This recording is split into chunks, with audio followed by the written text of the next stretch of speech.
Okay, अब second part of anaemia in pregnancy, उसमें देखेंगे हम ट्रीटमेंट कि मैनेज कैसे करते हैं iron deficiency anaemia in pregnancy में। तो it is done by mainly 3 methods. एक है ओरल आयरन थेरेपी, दूसरी है पेरेंट्रल आयरन थेरेपी, तीसरी है ब्लड ट्रांसफ्यूजन। ये 3 तरीके से मैनेज होता है iron deficiency anaemia in pregnancy. सबसे पहले ओरल आयरन थेरेपी। ये कब दे दें पेशेंट को? पेशेंट का एक तो haemoglobin less than 11 gram percentage होना चाहिए, दूसरा कि पीरियड ऑफ जेस्टेशन वो लेस देन 30 वीक्स होना चाहिए। तब हम स्टार्ट करेंगे oral iron therapy. Oral iron therapy में हम क्या देंगे? Simply iron folic acid tablets. कितनी देंगे? तो 2 ट्वाइस अ डे। तो एक आयरन फॉलिक एसिड टैबलेट में कितना आयरन था? 60 mg। तो 2 बार लेंगे दिन में, तो फिर टोटल कितना होगा? होगा 120 mg पर डे। ओके, तो ये थी मैनेजमेंट में ओरल आयरन थेरेपी में। आयरन फॉलिक एसिड टैबलेट्स देंगे ट्वाइस अ डे। कौन से फॉर्म में आयरन देंगे? तो आयरन फॉलिक एसिड टैबलेट में फॉर्म था फेरस सल्फेट। फेरस सल्फेट जो मोस्ट कॉमन फॉर्म है। Other forms are ferrous fumarate, ferrous gluconate. ये सारे फॉर्म्स ऑफ आयरन है जो हम दे सकते हैं। अगर बहुत ही ज़्यादा सीवियर केस होगा अनीमिया का, तो हम iron folic acid tablets thrice a day भी दे सकते हैं। तब उसका डोज हो जाएगा 180 mg, close to 200 mg per day.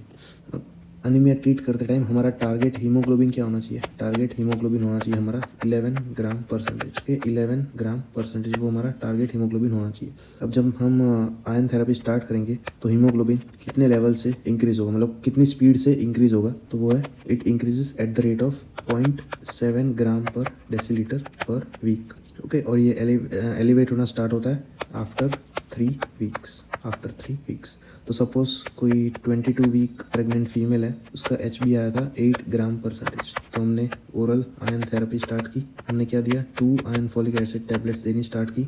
तो उसका हीमोग्लोबिन काउंट क्या होगा आफ्टर 3 and 4 वीक्स? तो एक तो उसका 8 ग्राम पर डेसीलीटर था, 8 ग्राम परसेंट था, 0.7 के रेट से वो बढ़ता है। तो 3 वीक बाद वो कितना होगा? 8.7 gram percentage after 3 weeks. After 4 weeks कितना होगा? अगेन 0.7 से बढ़ा तो वो होगा 9.4 ग्राम परसेंटेज। तो इस तरीके से हीमोग्लोबिन लेवल बढ़ता है eight the rate of 0.7 gram per decilitre per week. Okay, पर वीक याद, वो बढ़ना स्टार्ट होता है आफ्टर 3 वीक्स। अब हम पेशेंट को मॉनिटर कैसे करेंगे? तो उसके लिए वैल्यू है रेटिकुलोसाइट्स देखेंगे। Reticulocyte count used to monitor progress during iron therapy। क्यों? क्योंकि reticulocytes are the first parameter to improve.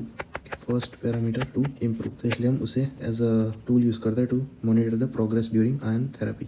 Patient का हम हीमोग्लोबिन लेवल चेक करते हैं एवरी मंथ। अगर haemoglobin increase less than 1 gram percent हुआ आफ्टर 1 मंथ, तो हम शिफ्ट कर जाएंगे into parenteral iron therapy. Reason क्या क्या हो सकते हैं? रीज़न हो सकता है एक तो नॉन कंप्लायंट हो पेशेंट को ओरल आयरन थेरेपी नहीं लेनी हो, या फिर कोई गैस्ट्रिक साइड इफेक्ट आ रहे हो पेशेंट को, इन्फ्लेमेटरी बॉवल डिसीज कोई पेशेंट हो, तो ऐसे केस में ओरल आयरन थेरेपी उतनी काम नहीं करेगी। ओरल आयरन थेरेपी से स्टार्ट इसलिए करते हैं क्योंकि उसके एडवांटेजेस क्या है? It is safe, it is cheap and convenient. लेकिन ये सारी रीजंस की वजह से कोई भी इम्प्रूवमेंट नहीं आ सकता पेशेंट।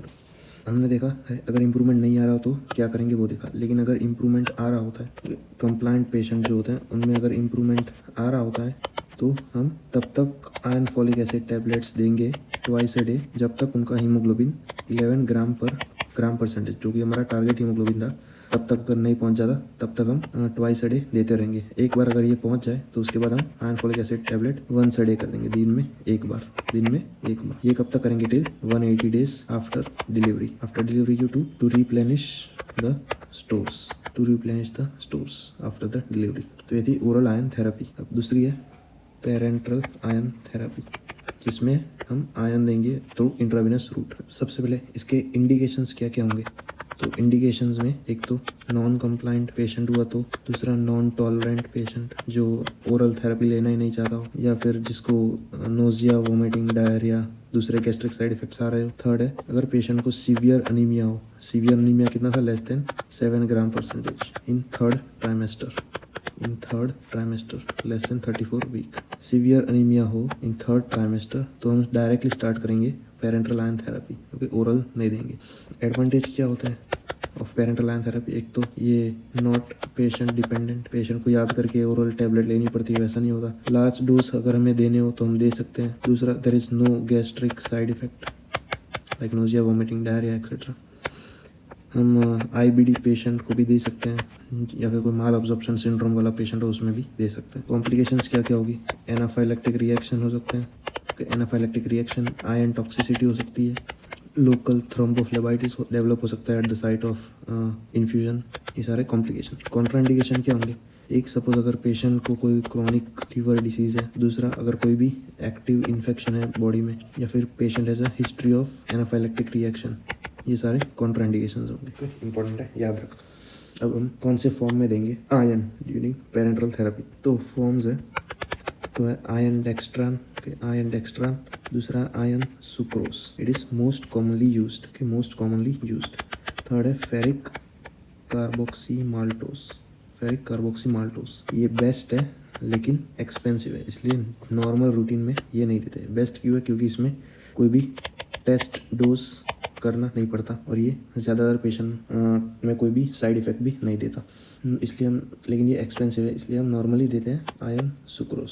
आयन सुक्रोज, उसका डोज कितना होता है? वो होता है 200 mg इन 100 ml NS, 200 mg इन 100 ml NS। ये मैक्सिमम डोज है इन 1 डे, हम मैक्सिमम इतना ही दे सकते हैं, 200 mg इन 100 ml NS। इसकी जो एक वायल आती है उसमें 5 ml होता है, जिसमें से 100 mg आयन सुक्रोज होता है। तो दिन में हम सिर्फ 2 वायल दे सकते हैं एक दिन में। अब जो थर्ड मेथड आती है वो है ब्लड ट्रांसफ्यूशन।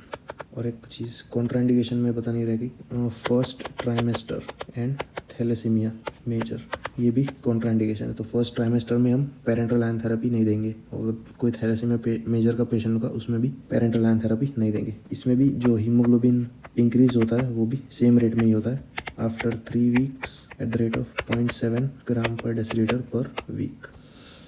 थर्ड है ब्लड ट्रांसफ्यूजन। ब्लड ट्रांसफ्यूजन हम कब देंगे?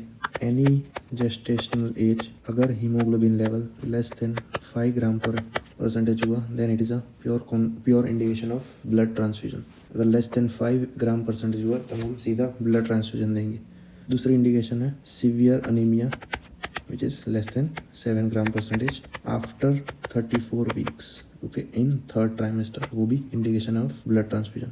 दूसरे इंडिकेशन है वो है थैलेसीमिया मेजर का पेशेंट हो, हार्ट फेलियर का पेशेंट हो, anaemia leading to heart failure, acute haemorrhage हो, ये हीमोडायनामिक इंस्टेबिलिटी हो। ये सारे क्या थे? इंडिकेशंस।